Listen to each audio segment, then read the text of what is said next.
반갑습니다. 소개드리겠습니다. 안녕하세요. 네. 앉으시죠. 소개를 드리겠습니다. 투자자들에게 갓건영이라는 닉네임으로 불리는 글로벌 경제 분석의 1인자 오건영 컨설턴트입니다. 안녕하세요. 네, 안녕하세요. 반갑습니다. 아,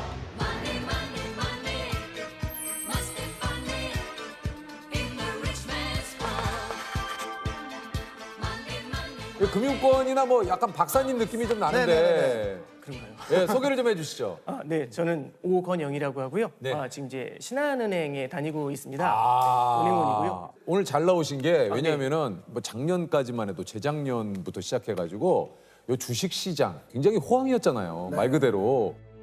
그렇기 때문에 뭐 방송 곳곳에 전문가분들이 굉장히 많이 나왔는데 맞아요. 어느 순간 주식 장이 안 좋아진 이후로 그 어느 곳에서도 찾아볼 수가 없어요. 그래서 저희들이 좀 의구심을 가졌죠. 왜 그럴까? 오히려 이럴 때 뭔가 전문가분들의 얘기를 한번 좀 들어봐야 되지 않을까? 네. 해서 좀 부탁을 드렸는데 이렇게 좀 나오셨네요. 네네네. 사실은 그죠? 뭐 주식시장이 요즘에 뭐 좋지는 않잖아요. 맞죠? 그렇죠. 네. 예. 조셉은 어떠세요? 뭐 어떤 부분에 대해서 말씀드릴까요? 전체적으로 좀 안 좋은 것 같네요. 예, 저는 뭐 네. 현재 지금 그냥 번지 점프라고 봐주시면 돼요. 예. 그 번지 점프도 줄 없이 뛰었다고 봐주시면 돼요. 뭔지 아시죠? 꼭 좋은 일이 일어날 거예요. 그런데 이제 국내에서는 금융 위기급 물가 대란이 온다. 네. 이게 뭐 요즘 그 언론에서도 계속 뭐 스태그플레이션, 뭐 인플레이션, 뭐 얘기가 굉장히 많아요. 네네네. 세계 곳곳에 물가가 폭발하고 있습니다. 지난달 미국의 소비자 물가는 무려 6% 올랐습니다. 고위 금융 당국자가 눈이 튀어나올 지경이라고 할 정도입니다. 지금 그 사실 식용유도 그렇고 뭐 이게 물가가 너무 많이 올라가지고 네, 그렇죠. 이게 좀 전체적인 상황에 대해서 좀 얘기를 해주시죠. 지금 아니, 뭡니까 이게? 이게 굉장히 많이 나오는 얘기 중에 핵심은 결국에는 인플레이션입니다. 인플레이션. 인플레이션이 왜 화두가 되느냐? 40년 만에 인플레이션이거든요.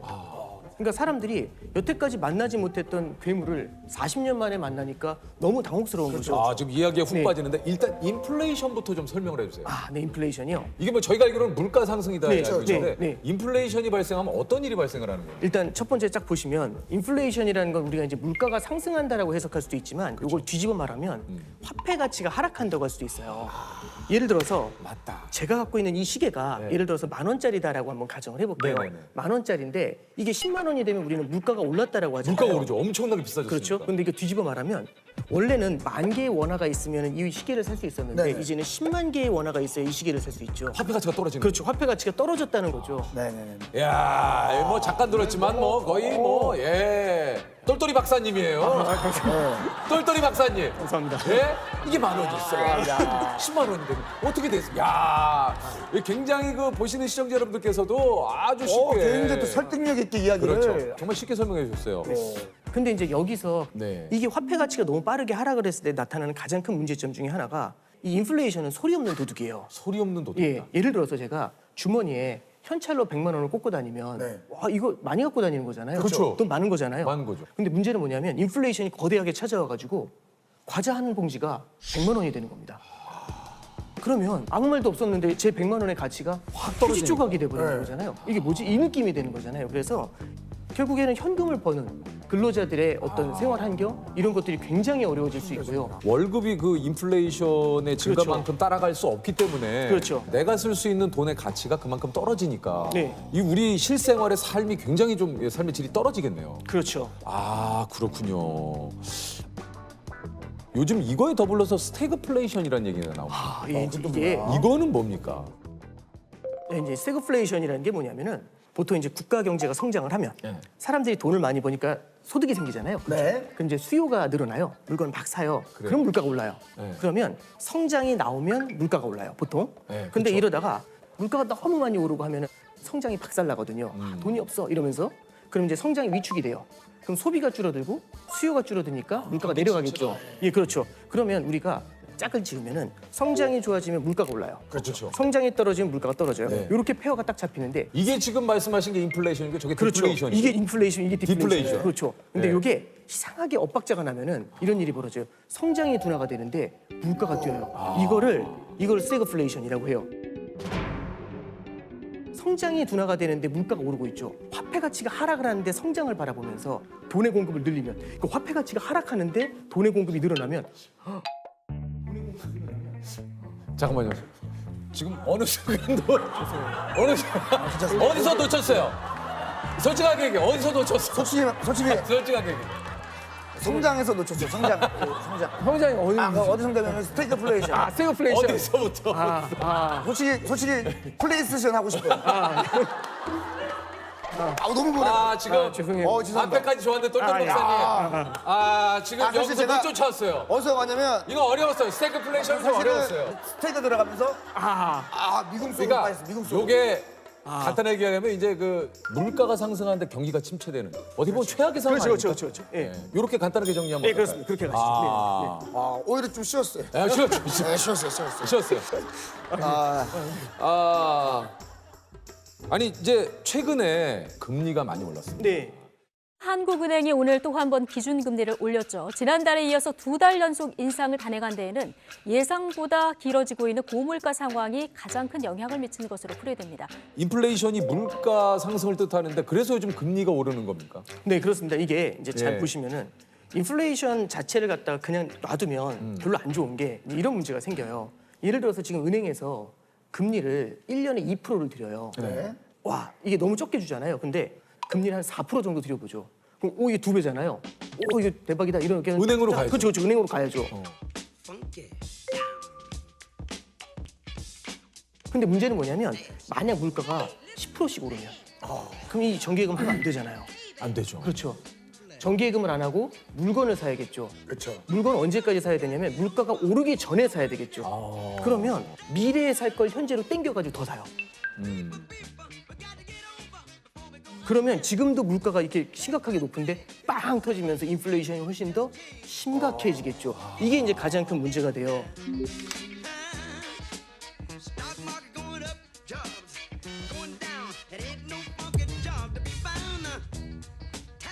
그래서 이런 걸 해결하는 방법은 뭐냐면 4% 앞에다 일자를 붙이면 14가 되죠.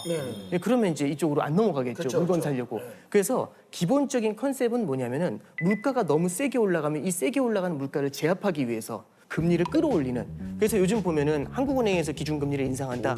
이런 얘기가 나오는 이유가 이제 이런 데 있는 겁니다.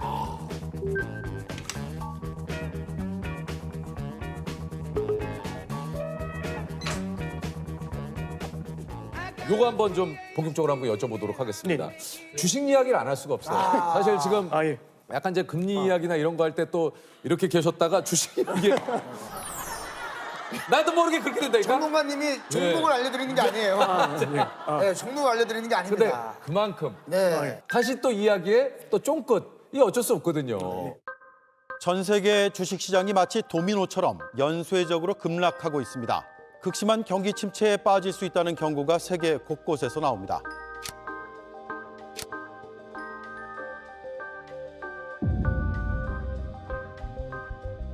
일단은 뭐 그냥 간단하게 말씀을 드리면 이게 시장이 워낙에 불확실성이 너무 커요. 불확실성이 저변에 깔려 있잖아요.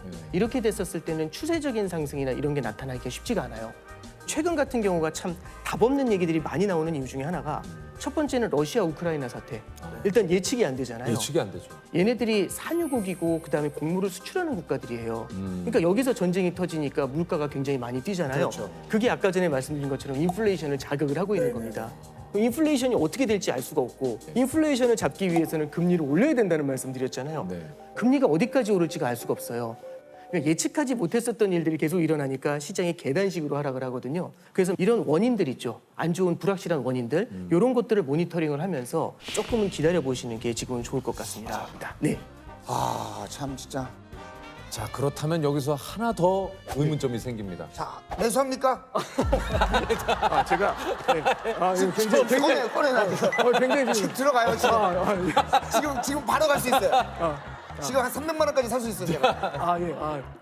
요즘 이제 투자하는 그 분들하고 이제 얘기를 하다 보면은 이제 이 질문이 제일 큰 것 같아요. 많아요. 이거 지금 이 질문이 제일 많은 것 같아요. 네. 근데 사실 이렇게 좀 불확실성이 높을 때는요. 지금 많이 떨어졌으니까 들어가야겠다 이런 걸 예단하는 건 좋지 않은 것 같아요. 주식시장도 굴곡이 있거든요. 지금은 살까 말까 이런 것들을 고민하는 것보다는 살아남을 수 있는 좋은 기업인지 튼튼한 기업인지 이걸 바라보면서 지금 자기가 갖고 있는 포트폴리오를 다시 한번 냉정하게 보는 게 중요한 것 같아요. 사실 이게 좋은 주식이란, 좋은 기업이란 개인의 입장에서 그런 것들을 정확하게 판단한다는 게 굉장히 네. 쉽지 않아요. 네. 그러니까 어떤 분은 가치주, 어떤 네. 분은 뭐 성장주, 그렇죠. 여러 가지 또 판단의 기준이 있잖아요. 전문가이시거든요. 네. 저도 모르게 조금 네네. 죄송. 예. 저도 모르게 얘기에 빠지다 보니까 저도 모르는 이게 유널리스트. 네. 아침에 신문을 많이 보세요. 근데 저는 이제 첫 번째 생각하는 게 좋은 주식이 뭔지에 대한 얘기부터 그렇죠, 좀 하는 게 좋은 것 같아요. 뭐냐면 좋다라는 게 지금 좋은 건지 아니면 앞으로 좋아질 건지를 보는 것도 되게 중요한 것 같아요. 투자라는 거는 결국에는 미래에 좋아지는 걸 반영해가는 게 훨씬 더 중요하다고 봅니다. 지금 좋은 건 이미 주가에 반영이 상당 부분 돼 있다고 봐요. 그래서 좋은 것보다는 좋아지는 기업을 찾는 게 포인트다라는 좋아지는 게 1번. 기업. 그렇죠. 지금 상황처럼 이렇게 불확실할 때에는 잘 버텨낼 수 있는 기업이 되게 중요할 때가 있어요. 그러면 그거를 좀 얘기를 해주십시오. 예. 그 잘 버티는 기준을 우리가 뭘로 보고 판단해야 되느냐? 그러면 잘 버틴다는 게 뭐냐면은 이렇게 금리가 빠르게 올라갈 때는 부채가 많은 기업들은 진짜 굉장히 힘들 수 있어요. 현금 보유량이 그렇죠. 조금 있는. 그렇죠. 현금을 갖고 있을 뿐만 아니라 이 현금이 꾸준하게 들어오는 기업들이 굉장히 유리할 수가 있겠죠. 부채가 상대적으로 적고 그 다음에 현금 흐름이 양호하고 이걸 토대로 해가지고 투자를 할 수 있는 그런 기업들. 이런 기업들은 결국에는 미래의 성장을 가져갈 수가 있거든요. 예전에 강방천 회장님이 그런 얘기를 했어요. 그 주식을 사놓고 수면제 먹고 10년 자라. 주식을 사라. 그리고 바로 수면제를 먹어라. 10년 뒤에 깨어나야 10년 뒤에. 루프는 수면제를 탔어요. 아니 그러니까. 요거 어떻게 생각하십니까? 말씀의 의미는 이해가 되는 것 같아요. 예. 근데 이제 예를 들어서 상장 폐지가 되는 기업들도 있거든요. 그러니까 이제 자고 일어났는데 상장 폐지돼 있습니다. 그렇죠. 저는 그래서 이제 그게 꼭 10년이라는 시간을 딱 놓고 생각한다라기보다는 너무 샀다 팔았다 그렇죠. 이거에 네, 굉장히 어렵잖아요. 그러니까 그런 거 잘못해서 따라가다가 고점에 들어가서 저점에 나오고 고점에 들어가서 이렇게 되거든요.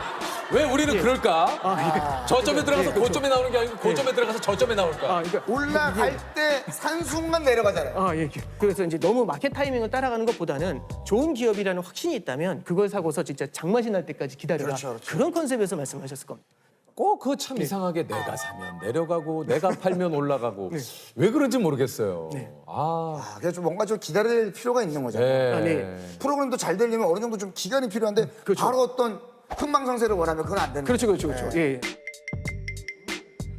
흥망선쇠를 원하면 다 거기 포함이 돼 있는 건데. 흥하고 망하고. 그러니까 이제 너무 흥하기만 해. 죄송합니다. 좀 잘못 무조건 오늘 이 단어는 써야겠다고 생각했는데 잘못 썼어요. 이 단어를 무조건 써야겠다고 생각을 했어요. 아니 우리가 이제 사실 분산 투자를 좀 얘기를 하는데 이거 좀 분산 투자를 좀 어떻게 해야 되는 건지 한번 좀 여쭤봐도 됩니까? 이게 첫 번째는 분산 투자라고 하니까 그러면 종목 2개 사라고 이거잖아요. 한 개 사지 않고 2개. 근데 이 2개를 살 때 보면은 예를 들어서 이제 은행을 산 다음에 금융지주를 산 다음에 똑같은 은행주를 사요. 이런 건 사실 분산 투자라고 하기 어려워요. 그래서 약간 다른 움직임을 가져가는 그렇죠. 업종의 차이를 가져가는 그걸 뭐라고 하냐면 섹터 분산이라고 얘기를 합니다. 그래서 첫 번째는 섹터 분산인데 문제는 뭐냐면 주식시장 전체가 흔들릴 때는 모든 업종이 다 떨어져요. 다 의미가 없죠. 그러면 이제 분산 투자의 의미가 상당히 퇴색이 될 수 있거든요. 그래서 두 번째는 자산 분산이라는 걸 해야 됩니다. 그 자산에는 주식이랑 안전자산인 채권 이거를 분산 투자하는 걸 자산 분산이라고 합니다. 근데 주식과 채권이 또 동시에 깨지는 때가 있어요. 그게 올해 같은 케이스예요. 올해가 뭐냐면 금리가 뛰면서 주가가 빠져요. 맞아요. 이런 장이 가끔씩 옵니다. 지금 스태그플레이션 이런 장이 가끔씩 와요. 그래서 이런 때를 또 대비하기 위해서 대안자산이라는 게 있습니다. 대체 투자 자산이라는 건데요. 이 대체 투자 자산에는 뭐가 들어가냐면 원자재 투자라든지 금 이런 것들이 이제 들어가게 되죠.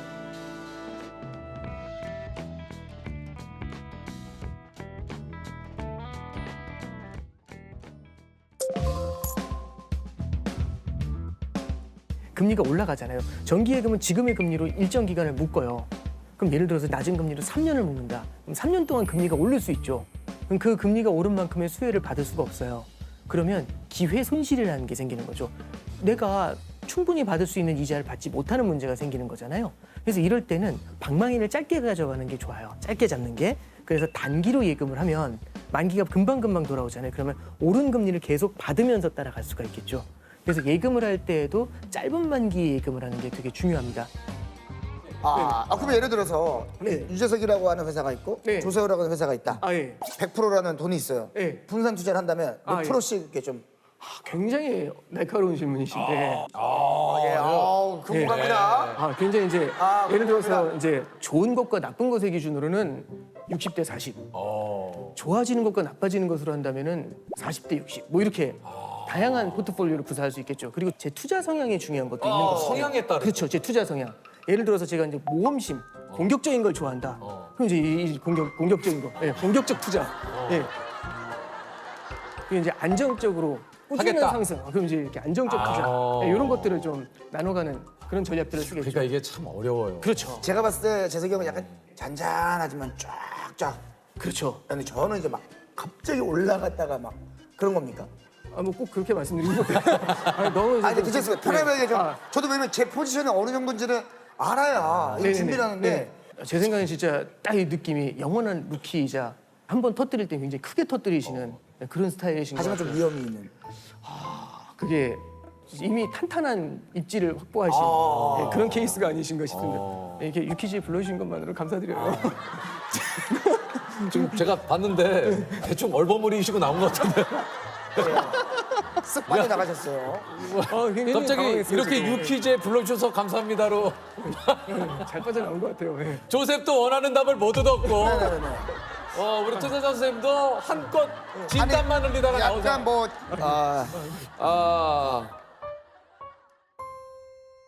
유퀴즈 예.